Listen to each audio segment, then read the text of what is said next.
Bu video dersimizde 52. Topik 1 imtihoni Titki 15-16 testini tahlil qilamiz.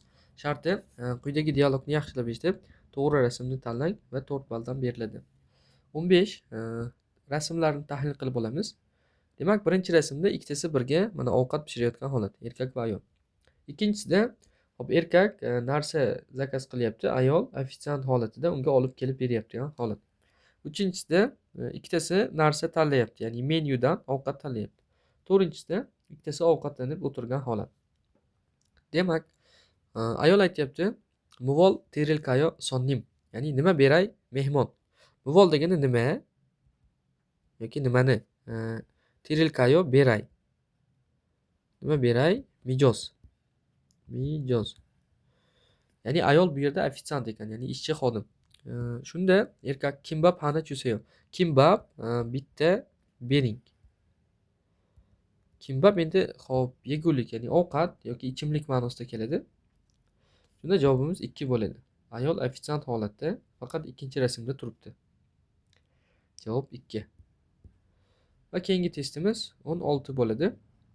Hop, 4 ta rasmni ko'radigan bo'lsak, birinchisida erkak va ayol mana yomg'irda soyabon tutib ketayotgan holat.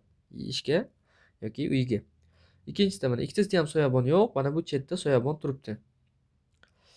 Uchinchisida erkakni mana soyaboni bor, firmadan ya'ni ishdan chiqqan holat, ayolda soyabon yo'q. To'rtinchisida esa ikkitasida ham mana soyabon bor, endi o'shani ishlatmoqchi. Demak, ayol aytyapti, pigoneyo, yomg'ir yog'yapti ekan, u sani omninde. Soyabonim yo'q edi. Soyabon yo'q edi. Shunda erkak kureyo, shundaymi?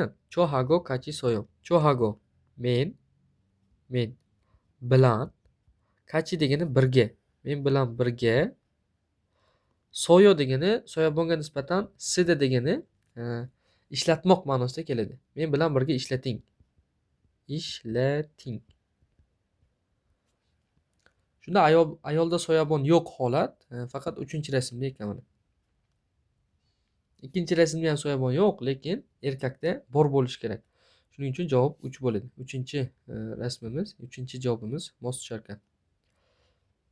Bu 52 topik 1 Titki 15-16 tahlili edi. Yaxshi tushundingiz degan umiddaman.